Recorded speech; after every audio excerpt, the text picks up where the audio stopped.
don't think I ever truly planned on ruining my marriage, but looking back, I can't deny how I set it all in motion. Maybe it started with my restlessness, this dull ache of wanting more than I had, even though on paper everything looked fine. We were at this casual gathering, and everyone was laughing, trading silly stories about each other. I remember my cheeks were warm from the wine, and something in me just wanted to see if he'd flinch if I pressed the right button. I made a stupid joke. I said it louder than I intended. If Mark's going to cheat on me, it's probably with a guy. The room erupted in laughter, but he just stared. That's all he did. He stared, and I felt something cold settle in my stomach. I brushed it off, tried to say something else, tried to act like it wasn't a big deal. It had been a spur-of-the-moment jab, an attempt to show off, or to spark a reaction. In that split second, I hoped he'd say something witty back. We'd all move on, and maybe later that night we'd have some passionate argument that would make me feel alive again. But that's not what happened. He just looked hurt, and in that hurt, I caught a flicker of something else. Disappointment, maybe. I couldn't read him. I didn't know how, not really. And the worst part? I'd never realized until that moment how long it had been since I truly tried. We left the party separately because he barely spoke a word when it was time to go. I was still chatting with friends, trying to keep up appearances, while he slipped out. When I got home, the house was dark, and he was in bed, quiet as a stone. I climbed in beside him, and even though his body was just a few inches from mine, it felt like we were continents apart. I wanted to say something, but my pride got the better of me. I told myself he was overreacting. I told myself it was just a joke, that if he was so thin-skinned, maybe that was his problem. But even as I thought that, I felt this pang of unease in my chest. It was a fleeting recognition that maybe I had crossed a line I'd never intended to cross. Or maybe I did intend it, but only half-heartedly, only as an experiment to see if he cared enough to fight back. That was the first night I felt the coldness of our bed in a way I'd never felt before. My mind raced. Maybe this would blow over. Maybe he'd laugh about it in the morning. Maybe we'd have a conversation that would somehow spark a change. I felt stuck in the bubble of my own thoughts, part guilt, part defiance. I tried to shake off the feeling, rationalizing that it wasn't that big of a deal. Who hasn't made a thoughtless joke before? But as I stared at the ceiling, listening to the subtle rhythm of his breathing, I couldn't ignore how still he was, like he was determined not to turn toward me. In the morning, I woke up to an empty bed. He'd left early for work without a goodbye, which stung more than I wanted to admit. I tried to shove that sting aside as I started my day. I told myself he was probably just busy, but inside, I was stewing, annoyed that he'd left me to handle my own guilt, my own lingering embarrassment. A part of me wanted to storm into his office and demand he talk to me, demand some show of anger or frustration, anything that would prove he actually cared about my words. But I didn't do that. Instead, I let my resentment fester, fueling an internal narrative that maybe he really was hiding something I'd accidentally uncovered. I remember sitting at the kitchen table, replaying the events of the previous night and feeling this bitter little rush that I was the one suffering. I was the one left with regret gnawing at my stomach, and I was mad. At him, at myself, at this entire situation that suddenly felt too complicated. I started texting him, something short, but then I deleted it. I couldn't figure out the right tone. I didn't want to apologize too quickly because that would feel like admitting total fault. I didn't want to sound confrontational because I wasn't quite ready for a fight. In the end, I sent nothing, and I spent the day in uneasy silence, telling myself I'd address it later. All day, I kept hearing the echoes of that laughter from the night before, the way the other guests cackled at my joke. At the time, I'd enjoyed that attention, that half-second of shock that turned into hilarity. It had felt like validation, like I still had the capacity to shake things up. But now it felt wrong, like a stain I couldn't remove. Late in the afternoon, I received a text from a friend who'd been there. She wrote, "That was so funny last night. Mark must have been blushing, huh?" I stared at the screen, feeling nauseated. Was he blushing from embarrassment or from something else? Why had I said it? That night, I prepared dinner, half expecting him to come home with a forced smile, maybe a half-hearted attempt at reconciliation. Instead, he walked in looking exhausted, dropped his keys on the counter, barely said hello, and retreated to the bedroom. My heart pounded. I knew I should approach him, apologize, or at least try to talk it out. But my stupid pride wouldn't let me. I told myself I'd wait for him to make the first move. After all, wasn't he the one acting like he was too fragile to handle a little joke? The silence stretched on and on, broken only by the sound of water running in the shower. I was beginning to sense that something was off in a big way, but I tried to ignore it, pushing it down beneath my irritation. I had no idea that my little snide comment had actually cracked something wide open, something that neither of us knew how to fix. And as I sat there, waiting for him to come back to the kitchen, a twinge of fear flickered in my belly. What if this wasn't just a trivial argument? What if this was the beginning of something that I couldn't reverse? That fear lingered, a dark shadow at the back of my mind, as I listened to footsteps padding softly across the bedroom floor, waiting for a confrontation that never came. I had no idea how far down the rabbit hole I'd fall before finding out the truth. I was restless that night, and the next day felt like a fog. Mark and I barely spoke. We were like two actors pretending to be married, going through the motions, sharing the same space but not really inhabiting it together. I spent hours cycling through reasons in my head. Maybe he was stressed at work. Maybe he was embarrassed. Maybe he was shutting me out as some kind of punishment. But somewhere in those thoughts lurked another whisper, that maybe it was me all along, that something in me was driving him away. I didn't want to believe that. It was easier to imagine he was the one who'd changed, that I was the victim of his distance, not the architect of it. The truth is, I'd felt unfulfilled for a while. I wanted excitement, passion, that spark that happens when two people challenge each other instead of just coexisting. Sometimes I thought Mark and I were more like roommates than husband and wife. We did everything by the book, paid bills, attended family functions, said I love you in the morning and before bed, yet it felt rehearsed. I started to resent him for not providing the emotional roller coaster I thought I needed to feel alive. Maybe that's why I made that joke in the first place. Part of me wanted to jolt him, to see if he'd finally spark into something that felt real. As the days passed, I noticed he'd come home later than usual. At first, I told myself it was just work, but then I'd wake up at midnight, the space beside me still empty, and I'd feel this shiver of rage and fear. Where was he? My mind conjured all sorts of scenarios. Was he out with someone else? Maybe confiding in a friend about how unbearable I was? The thought stung, and yet I didn't act on it. I didn't call or text. I just nursed my suspicions, letting them fester. My frustration built into a kind of twisted curiosity. I'd watch him get ready in the morning, noticing how he carefully combed his hair, how he chose his clothes. Had he always done that? Why was I only noticing now? My insecurity led to snide remarks like, "You're dressing awfully sharp these days," or "Who are you trying to impress?" He'd just give me a tired look, mumble something non-committal, and leave. Every time he walked away, I felt a mixture of anger and a strange sense of longing for him to fight back, to argue with me, to prove I mattered enough to ruffle his composure. I remember one evening when I finally decided to confront him, or maybe just provoke him again. He walked in the door at around 10, face drawn. I was waiting in the living room, arms folded, and as soon as he set foot inside, I blurted, "So which guy were you with tonight?" It was meant to be sarcastic, to poke at the rumor I'd started in that stupid joke. The moment it left my mouth, though, I felt a pang of regret. But pride kept me standing there, chin raised defiantly. He paused, shrugged out of his jacket, and gave me a look that was equal parts hurt and disbelief. "I can't do this right now," he said quietly, and he walked past me into the bedroom. No explosion of anger, no tearful outburst, just cold detachment. Somehow, that stung worse than if he'd yelled. It felt like he was slipping away, like my insults no longer even registered enough to fight back. Inside, I was rattled. I'd always believed that if you poke someone enough times, they either snap or at least show some sign of life. But Mark was shutting down, and in that vacuum, my own guilt and fear rose to the surface. Yet I wasn't ready to face it, so I clung to my narrative that he was the one being unfair. I told myself that he was just avoiding the conversation because he had something to hide, that maybe I wasn't too far off with my accusation after all. That thought felt safer than admitting I'd done something unforgivable.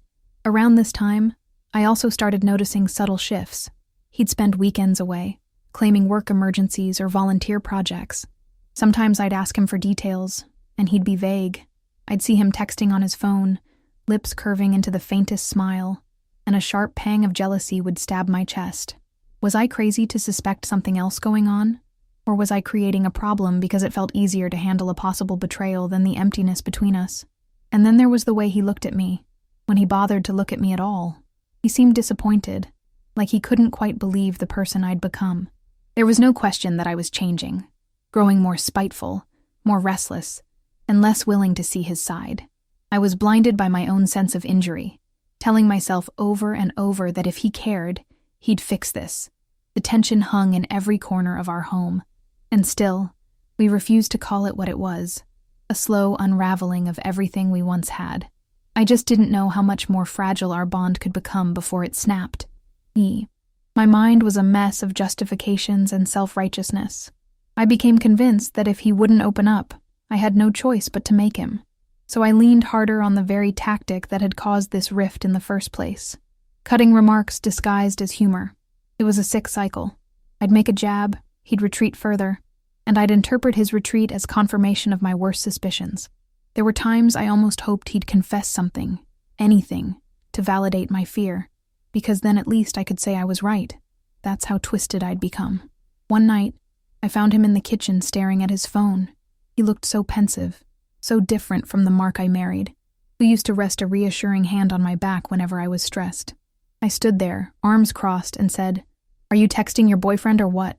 I expected him to ignore me like he had been, but that time, he actually responded. "Stop," he said, without looking up. Just one word, but it carried so much heaviness. I swallowed hard, heart pounding, but I didn't stop. I pressed on. "Then tell me where you've been, who you've been seeing, why you're never here." My voice shook. I realized in that moment how scared I was. I'd been hurting him on purpose, and yet I was the one terrified of being abandoned. He set his phone down. There was a long silence, and then he finally met my gaze. "Why are you doing this?" he asked, his tone neutral but his eyes full of hurt. I couldn't answer, because the truth was too messy. I was doing it because I wanted him to explode, to lash out, to prove he cared enough to get angry. But instead, he was calm, heartbreakingly calm, and I was left feeling small, like I was screaming into a void. Days bled into nights, and the tension escalated. Our friends started noticing we weren't showing up to gatherings together anymore. I felt too ashamed to admit why. I'd talk in circles, saying Mark was busy, or I was feeling under the weather. I hated the pitying looks I sometimes received, like people sensed something was off, but were too polite to ask. Meanwhile, Mark withdrew almost completely. He spent more nights out, didn't bother explaining himself, and when I confronted him, he'd just say he needed space. Space. That word felt like a death sentence. We'd once promised to share every corner of our lives, and now he was carving out a place I wasn't allowed to enter. I tried to rationalize it. Maybe everyone needs personal time. But the truth gnawed at me. I'd pushed him so far he was actively seeking an escape, and I was too stubborn to apologize, to step down from my pedestal of resentment. One evening, in a final bid to force a response, I cornered him in the hallway, just as he was stepping out. I blocked his way and said, "I know you don't want me anymore. Is it because you want something I can't give you?" He sighed heavily, rubbed his temple, and murmured, "This again." That response sent a surge of anger through me. "Don't act like you're innocent," I spat. "You're the one who's running off every chance you get." He just looked at me with tired eyes. "Because I can't breathe in here, Emily." He said it so softly that it took me a moment to register the sting of his words. And then he moved past me, grabbing his keys, and walked out the door. I collapsed onto the couch, feeling drained. It struck me that the more I clawed for control, the more I lost it. Every biting remark, every accusatory question, was just pushing him further away. But acknowledging that meant admitting I was wrong, and I wasn't ready to face that. Instead, I stewed in my own bitterness, telling myself that if he were a real man, he'd stand up to me, or talk it out, or do something other than quietly slip away. I also worried that maybe I'd unleashed something in him. Maybe he was realizing he could find happiness elsewhere. The thought was both terrifying and infuriating, so I buried it beneath my anger. Despite all of this, part of me still believed we could fix it. I thought if we hit rock bottom, maybe we'd bounce back, have a dramatic heart-to-heart, and find our spark again. But each day, we sank lower, and that hope dimmed.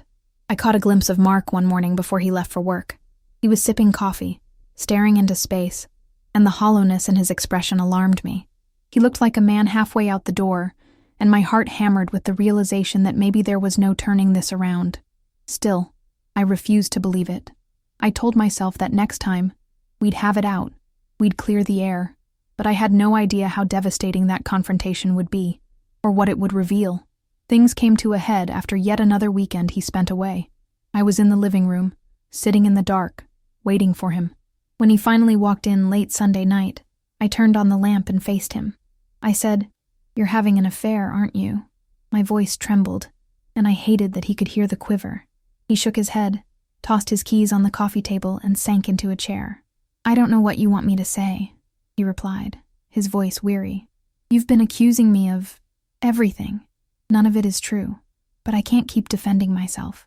I stood up, pacing, adrenaline surging through my veins. "You expect me to just trust you when you barely speak to me anymore? You spend entire weekends gone, and you act like it's normal." My tone was sharp, but my eyes burned with tears I refused to shed. He looked at me, and for a split second I saw heartbreak flash across his face. "Don't you see how you've been treating me?" he said quietly. "You make jokes about me being gay, insinuating I'm not really a man. You turn every conversation into an interrogation. I don't feel like I have a home here anymore." That hit me like a punch to the gut, but instead of admitting he was right, I lashed out. I told him he was being dramatic, that if he had nothing to hide, he should prove it. The conversation escalated, voices rising in the stillness of the house. At one point I screamed, "Just say it! If you're gay, if you found someone else, just tell me." My heart pounded so hard I thought it would burst. A strange part of me almost wanted him to confirm my accusations, because then at least my cruelty would have a rationale. He stood up too, fists clenched at his sides, face contorted with frustration. "Stop using that as a weapon," he snapped. "You're the one who planted that seed, and now you're feeding it to justify your behavior." We glared at each other, breathing heavily. For a moment, I thought he might storm out. Instead, he threw his hands in the air and said, "I can't live like this. I'm done. I need out." That statement seemed to echo in the room, bouncing off the walls until it lodged in my chest. I sputtered, "What do you mean, out?" My voice sounded small, foreign. He looked at me, and I saw tears welling in his eyes, something I'd rarely seen from him. "We're not happy, Emily. You're miserable, and I feel like I'm constantly under attack. I need space to figure out what I want." Hearing those words from him made everything real. The possibility of losing him, which had loomed like a distant threat, now felt imminent. Part of me wanted to grab him, to plead, to say sorry for everything, but the other part, the part that was furious and terrified, wouldn't let me break. Instead, I hardened my expression and said, "Fine, go." It was the single word that felt like both a sword and a shield, cutting him while protecting me from showing too much vulnerability. He stared at me, like he couldn't believe I'd just said that. Then he left the room. I heard him packing a bag. My heart raced, and all I could do was stand there, paralyzed by the magnitude of what I'd done. I listened to the zipper of a suitcase, the muffled footsteps. When he emerged, carrying that bag, I almost called out his name, almost told him to stop, but I stayed silent, hugging myself as though that would hold me together. He paused by the doorway, looked at me one last time, then said, "I'm sorry it came to this." And just like that, he was gone. I stared at the spot where he'd been, the emptiness swallowing me whole. I'd been the one to tell him to go, and yet I felt blindsided. This wasn't how I wanted things to end. How had a single cruel joke turned into this avalanche of accusations and distance? I sank onto the couch, shivering despite the warmth of the room, and realized that maybe I'd always been afraid he'd leave, so I created a reason for him to. Now, I was alone with that reason, and it felt like a weight I could never lift. The next few days were a blur of shock and denial. He really left. There was no note, no forwarding address, though I assumed he'd gone to stay with a friend or maybe rented a room somewhere. I stumbled through my routine, woke up, made coffee, pretended like life was normal, but the emptiness in the house was deafening. I found myself standing in the bedroom we once shared, staring at the space in the closet where his clothes used to hang. Each time I reached for my phone to call him, pride slapped my hand away. I kept telling myself, he's the one who walked out. Let him come crawling back if he wants. But deep down, I knew I was the one who pushed him out the door. I spent hours replaying our last conversation, the fight, every stinging word. It felt surreal, like I was watching a movie of someone else's meltdown. Surely, we couldn't be over something as ridiculous as my pointed accusation that he was gay. But it wasn't just that, was it? It was the culmination of 1,000 little cuts, all inflicted by me because I couldn't handle my own insecurities. That realization made me feel physically ill. In weak moments, I'd bury my face in his old sweater, inhaling the faint scent of him that still clung to the fabric, and wonder how I'd let things get so far. Friends started texting me, asking where Mark was. I'd give vague answers, claiming he was on a business trip or handling a family issue. I couldn't face the embarrassment of admitting we'd had such a messy fallout. I was terrified of being judged, but more than that, I was terrified of admitting I was wrong. I still held on to the notion that he'd come to his senses, realize he overreacted, and return. Surely he missed me. Surely he missed our life together. But days turned into weeks, and I heard nothing from him. My anger started morphing into a hollow sadness. I'd wake up in the middle of the night, heart pounding, wishing I could roll over and feel his warmth beside me. It's funny how you miss the things that used to annoy you, like the way he'd leave dishes in the sink, or how he'd always fall asleep with the TV on. Suddenly, those quirks seemed precious, and the stillness of the house without them was suffocating. In my loneliness, I even started to doubt myself. What if my joke had been more than a joke? What if I'd noticed something in him that I couldn't articulate, and it came out as that cruel remark? And if it was true, if he really was attracted to men, what did that make me? Did it mean I'd never actually been what he wanted? That fear gnawed at me, fueling late-night anxiety spirals. But as soon as that thought got too big, I'd slam it back down.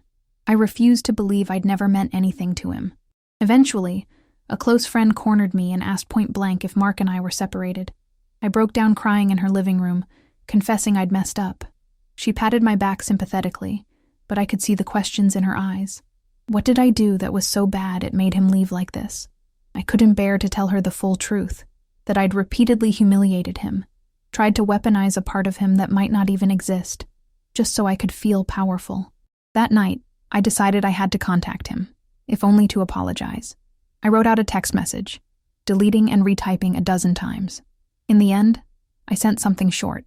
I'm sorry for everything. Please, can we talk? The silence that followed was excruciating. Hours passed with no reply, and when my phone finally buzzed, I nearly dropped it. But it wasn't from him. The disappointment crushed me. By the time I dragged myself to bed, my mind was spinning with worst-case scenarios. Maybe he was with someone else already. Someone kinder. Someone who didn't lash out at him for no reason. I hated that possibility, and yet I couldn't ignore it. When I eventually fell asleep, I dreamt of him standing at the door with a suitcase, smiling sadly before stepping away again. I woke in a cold sweat, realizing that I might be losing him for good, and it was all my fault. That thought clung to me like a dark cloud, following me through the days that stretched ahead, days that felt unbearably empty without him. In a desperate attempt to find some closure or reassurance, I started asking around discreetly, trying to see if anyone knew where Mark had gone. Most people seemed clueless, or they were protecting his privacy. One mutual friend, Jenna, the one who hosted that infamous dinner party, told me she'd heard he was doing all right, that he just needed time. The vagueness of that statement drove me crazy. What did all right mean? Was he at peace? Was he happier without me?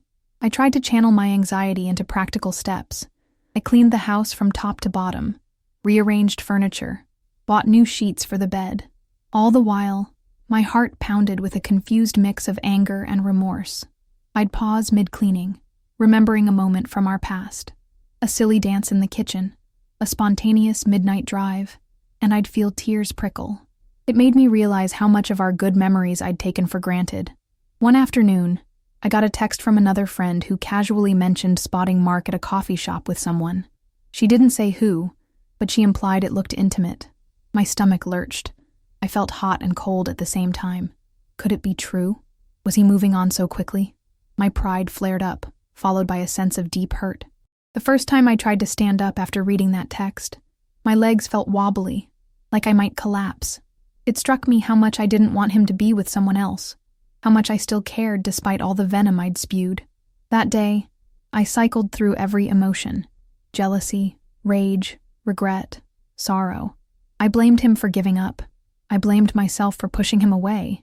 And I even blamed the universe for handing me a situation I felt unprepared for. By evening, I was exhausted, slumped on the couch, staring at the blank TV screen.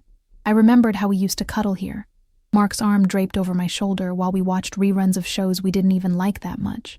The pang of longing almost gutted me. Finally, I broke down and called him. It went straight to voicemail. I left a trembling message, something along the lines of, "I'm sorry, I want to talk, please."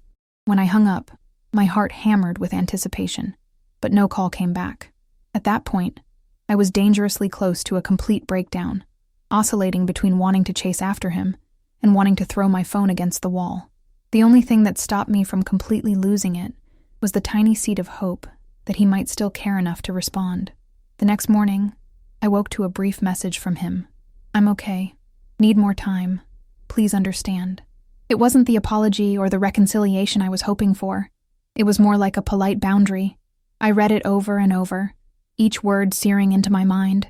He was okay, which meant he was getting by without me. He needed more time, which meant this wasn't a quick fix. And "please understand" felt like a quiet plea to leave him alone. I felt oddly calm after reading it, a numb acceptance settling in. I went about my day like a robot, showering, dressing, forcing myself to eat. But beneath that calm, my thoughts kept churning. Did he need time away from me to figure out if he could forgive me, or had he already moved on? That question haunted me. I started telling myself that if he really found someone else, that would prove I was right about him all along, that maybe there was a hidden part of him I couldn't fulfill. But in my more honest moments, I knew that wasn't fair. People leave a marriage for all sorts of reasons. Chief among them might be that I'd been cruel, manipulative, and distant for a long time. Days later, in a random stroke of desperation, I checked his social media. He wasn't posting much, but there was one new photo of him in a park, smiling a genuine smile standing next to a man. My heart pounded so loudly I could barely see straight. Were they just friends? Was I reading too much into it? Or was that happiness on his face because he'd found something better than what we had? I stared at the photo until it blurred before my eyes. Every rational part of me said I shouldn't jump to conclusions, but the fear was overwhelming. My breath came out in ragged gasps as I realized that he might actually be happier now, possibly without me, and possibly because of someone I never saw coming. My turmoil hit a fever pitch after that photo. I became obsessed with interpreting every detail: his stance, the closeness, the way his arm barely touched the man's shoulder. The man, whose name I didn't know, had a warm smile, and I couldn't help but notice how Mark looked at ease beside him, more relaxed than I'd seen him in a long time. It was like someone stabbed me in the heart. I found myself bouncing between anger — he moved on so fast — and guilt.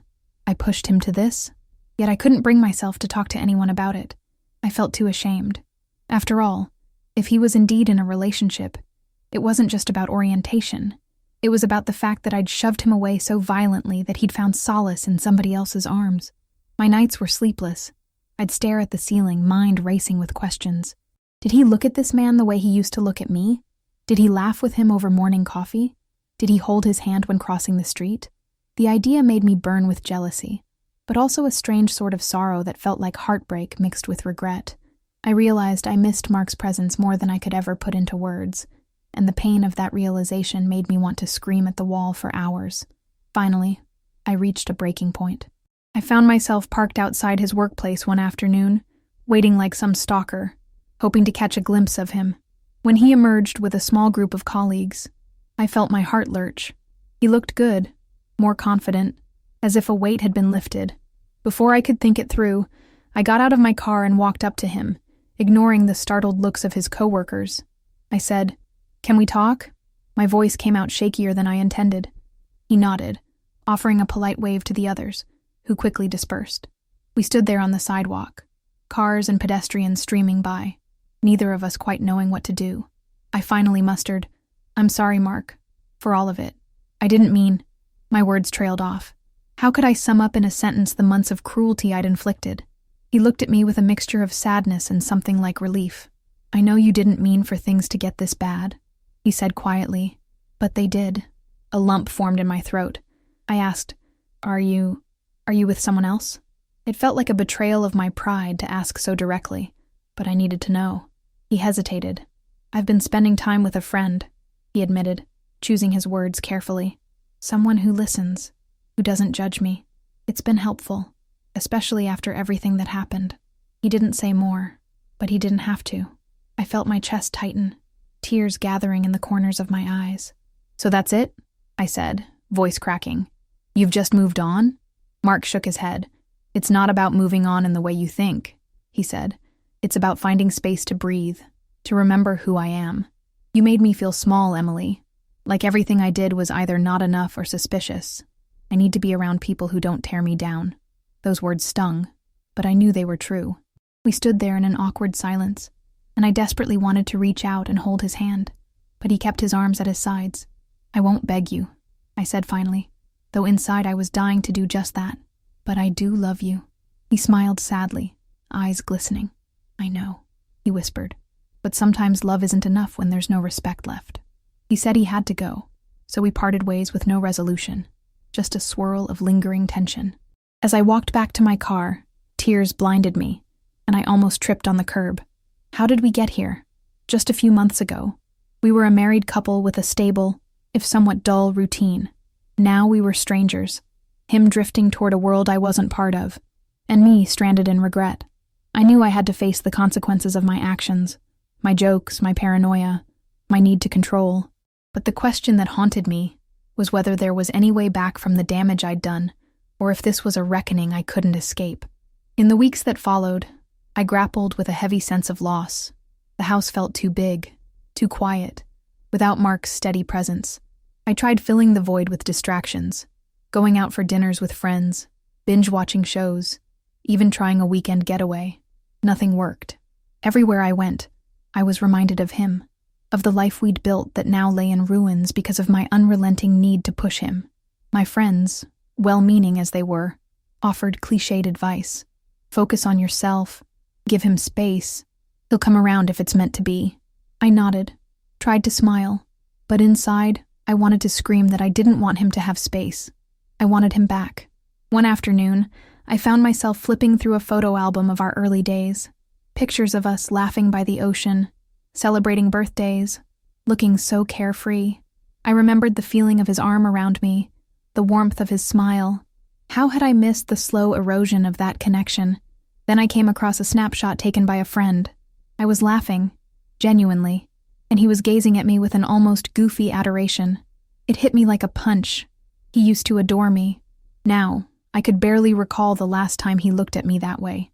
It was such a stark contrast to the final months of our marriage. My cutting remarks, his guarded expressions. I must have stared at those photos for hours, running my fingers over the glossy prints. I kept thinking, that's us, that was real. But how real was it if I was willing to tear him down to test his love? I started to see the pattern.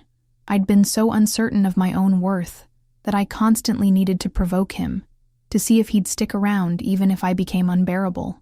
When he finally left, I acted surprised, but maybe it was the outcome I'd been courting all along, a twisted, self-fulfilling prophecy.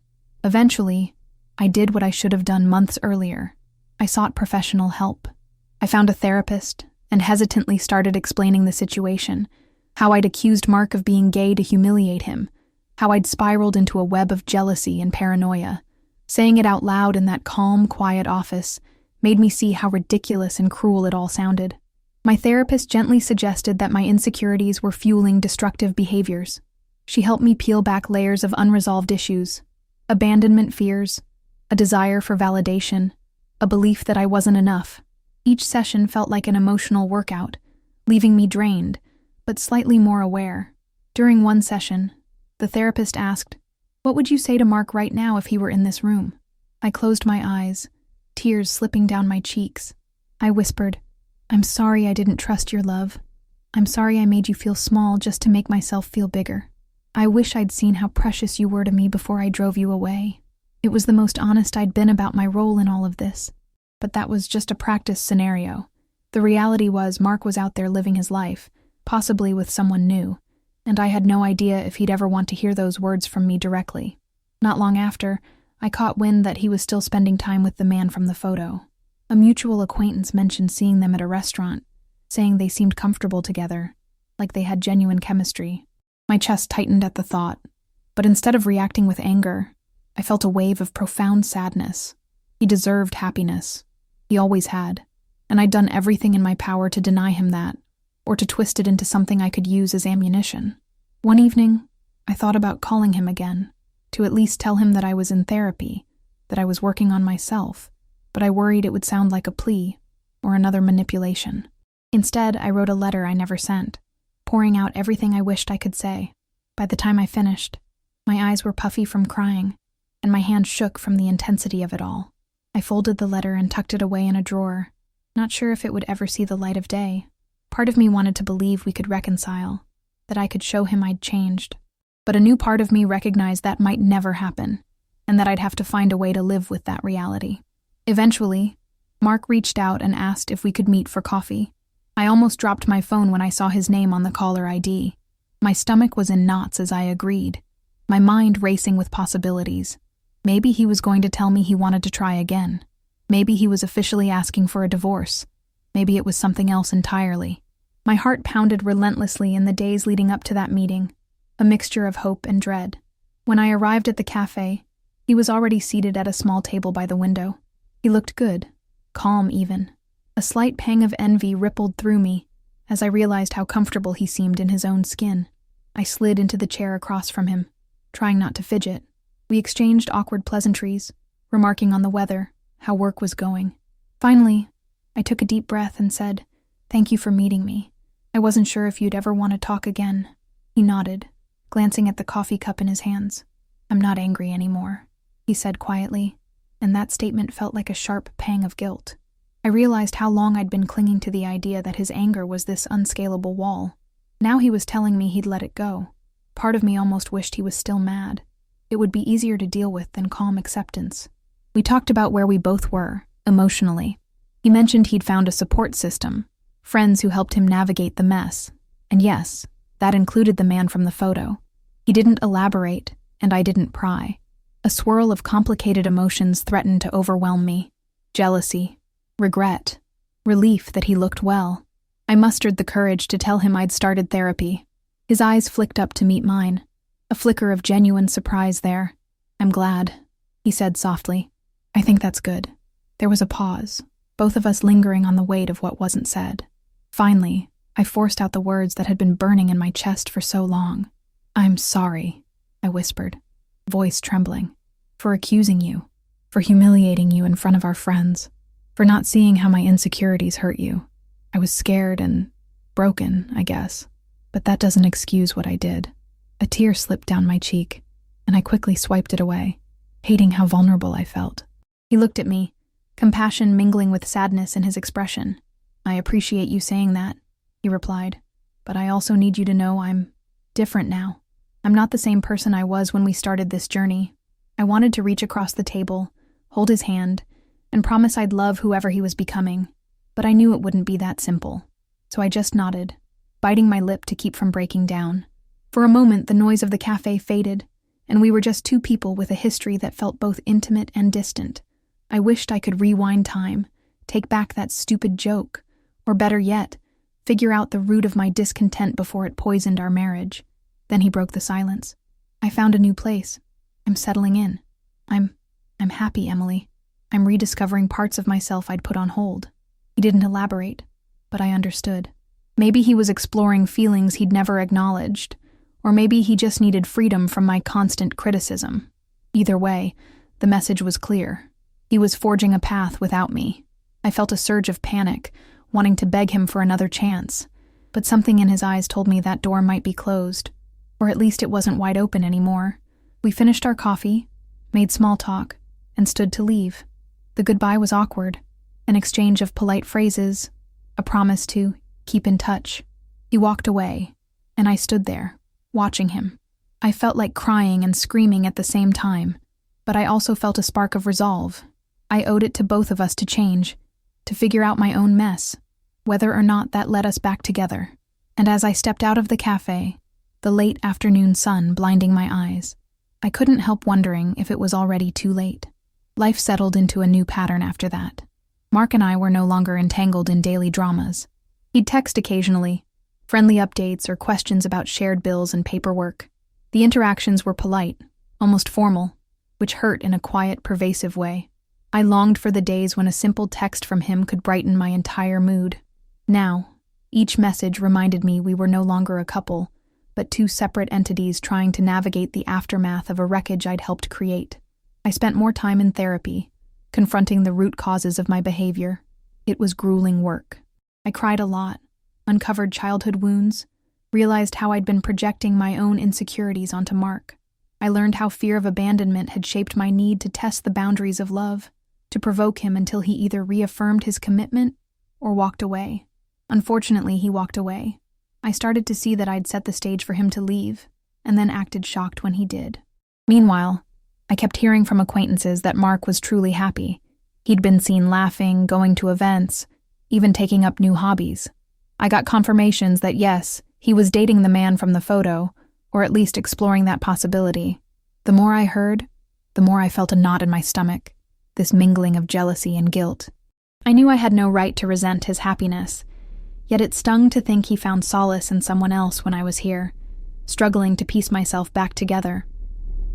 One evening, after a particularly tough therapy session, I decided to drive by his new place. It was a low point, admittedly. I parked across the street, feeling like a trespasser, heart pounding in my ears. Light glowed from his windows. I wondered what he was doing. Cooking dinner, watching a movie, talking to that man. My imagination ran wild with all the simple, domestic scenes that used to be ours. I hated myself for stooping to this level, for letting my curiosity override my dignity. Eventually, I forced myself to drive away, tears blurring my vision. It was a wake-up call. I had to let go if I ever wanted to heal. In therapy, I began to talk about what letting go meant. It didn't mean I stopped caring about Mark. It meant I had to release my claim on him, my illusions that we'd easily repair the damage. It also meant stopping the narrative in my head that he owed me an explanation, or that his new happiness was a direct assault on my worth. It was about rebuilding my own sense of self, independent of his validation or presence. A few weeks later, I got a text from him. A simple question. "Are you free to meet again?" My stomach flipped. When we met this time, he looked more relaxed than before, though a hint of nervousness flickered in his eyes. He told me he was going to move forward with a legal separation. He spoke gently, but the words still landed like a blow. I tried not to cry as he explained that he wanted to make things official, that it was time for both of us to move on. "I don't hate you," he said, voice wavering slightly, "but I can't go back. Things were broken for too long. I need to see this through." I nodded, biting the inside of my cheek. I wanted to argue, to ask for a second chance. But I also knew this was inevitable, so I just asked, "Are you happy?" He studied me for a moment, then nodded. "I'm finding my way. It's not perfect, but I feel more like myself now than I have in years." I swallowed hard, forcing a tight smile. "I'm glad," I managed, even though my chest felt like it was caving in. We talked logistics, how to split assets, handle accounts, all the unglamorous details of unraveling a shared life. Then, he stood up, thanked me for meeting him, and walked out the door. A wave of finality washed over me, like the last page of a chapter had just been turned. I sat there, staring at the empty seat. He was leaving me behind for good this time. No more illusions of a temporary break. Part of me felt numb, another part devastated, but surprisingly, a small part felt a flicker of relief. I no longer had to cling to a false hope. I could focus on healing and forging my own path, painful as that was. Still, as I got up and walked out of that cafe, I couldn't help wondering if I'd ever forgive myself for pushing him to this point, or if this was simply the price I had to pay for the choices I made. Time passed, marked by paperwork and official documents. The day I signed the separation agreement, my hand trembled so violently I had to pause and take a breath. I reminded myself this wasn't the end of my life, just the end of our marriage as I knew it. Still, tears blurred my vision as I looped my signature on the dotted line, officially relinquishing the man I once vowed to love forever. Afterward, I sat in the parking lot of the law office, numb, staring at the stack of papers. There was a finality in that black and white text, an undeniable truth. We were done. A few days later, Mark sent me a polite text, something like, "Thank you for handling everything so smoothly. I appreciate it." My chest ached reading it. It was so formal, so distant, yet so Mark, always kind, even when faced with my worst. I typed back a simple, "You're welcome. Take care," fighting the urge to pour my heart out. Instead, I turned off my phone and sobbed into my pillow, remembering the days when our texts were filled with heart emojis and inside jokes. Over the following months, we drifted further apart. We had no real reason to talk, except for tying up loose ends like transferring bills or dividing up the last of our belongings. I started to accept that he was gone, that he'd found some version of happiness that didn't include me. It hurt, but it also forced me to confront my own life, my own patterns. Therapy became a lifeline, helping me understand why I needed chaos to feel alive, why I'd mistake emotional turbulence for love. I realized how I'd thrown everything away by refusing to address my fears in a healthier way. I heard through the grapevine that Mark was openly dating that man now, even bringing him around some of our old social circles. At first, I avoided those gatherings like the plague, not wanting to see them together. But over time, I felt a perverse curiosity. What did it look like to see him so free, so honest about who he was? Eventually, I crossed paths with them at a mutual friend's birthday party. My stomach twisted into knots the moment I spotted them laughing together, leaning in close. Mark noticed me, gave a polite nod, and I returned the gesture, heart hammering. It was surreal to witness, but also weirdly freeing. I saw him in his element, unburdened by my constant criticisms, and I couldn't deny he looked genuinely happy. I managed to avoid direct confrontation, slipping out early, but the encounter left me reeling. I spent that night in a haze of old memories, questions swirling in my head. Had he been gay all along? Or was he simply exploring something that had always been a possibility? Did my hurtful accusation push him in that direction? Or did I just give a voice to something he'd buried? In my more rational moments, I recognized I might never get answers. People evolve, relationships end, and sometimes it's best not to demand an explanation for every mystery. During my next therapy session, I confessed how seeing them together made me question everything. My therapist gently reminded me that closure often comes not from answers, but from acceptance. She asked if I could find a way to be okay with not knowing every detail. I left that session feeling a bittersweet mix of frustration and relief. Maybe I didn't need to know how Mark identified himself now, or how it all came about. Maybe it was enough to know that I'd let my insecurities destroy what we once had, and that the most I could do was learn from it and try not to repeat the same mistakes. A few weeks later, I took a small step toward moving forward. I filed away the photo albums, carefully placed them in a box in the attic. I wasn't discarding them. I still cherished those memories, but I couldn't keep them on display, a constant reminder of the life I lost. As I placed the last album in the box, I whispered, "I'm sorry," to no one in particular, feeling the weight of those words echo in the dimly lit attic. It wasn't a grand gesture or a magical fix, but it felt like a necessary ritual, a quiet acknowledgement that our story was over, and I had to find a new one for myself.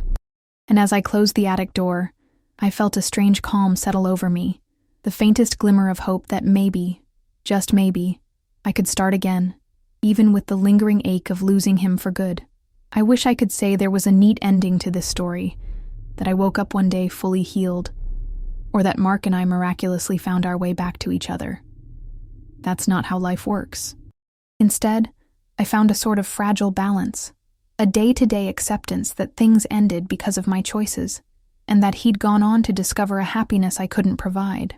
Some days were easier than others.